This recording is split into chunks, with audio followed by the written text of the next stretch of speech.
இதுதான் அந்த நாஷனர்கள் சொன்னார்கள். நாங்க ஒரு கேள்வி கேட்டா அது திசை திருப்புற மாதிரி மடைமாற்ற மாதிரி இந்த அவை நடவடிக்கைகள் எடுத்துட்டு போறீங்கன்னு மாண்புமிகு பேரவைத் தலைவர் அவர்களே. பொதுவாக மற்றவர்கள் பேசும்போதுதான் எங்களுடைய உறுப்பினர் அண்ணன் நாஷன் அவர்கள் குறுக்கிட்டு பேசுவார். ஆனால் இப்போ அவர் பேசும்போது நீங்க எல்லாம் குறுக்கிட்டு பேசுவதை நாங்கள் ஏற்றுக்கொள்ள முடியாது. அது தவிர நம்முடைய முன்னாள் அமைச்சர் மூத்த உறுப்பினர் அண்ணன் திரு தளவாய் சுந்தரம் அவர்கள் குறிப்பிடும்போது பல வரலாறுகள் எல்லாம் குறிப்பிட்டு இவர் அங்க இருக்க அதெல்லாம் நீங்கள் அனுமதிக்க கூடாது, இதை நீங்கள் என்கரேஜ் செய்யக்கூடாது.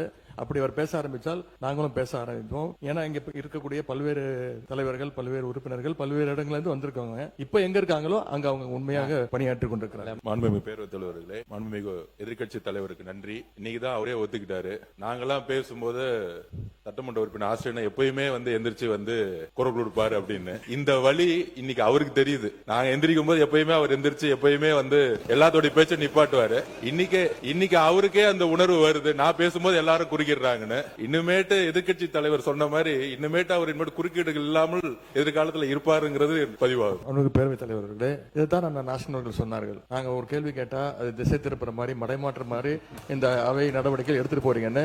இனிமேல் எங்களுடைய உறுப்பினர் திரு ஆஸ்டின் அவர்கள் அடிக்கடி குறுக்கிடுவார். மாண்பு உறுப்பினர் ஆஸ்டின் அவர்கள்.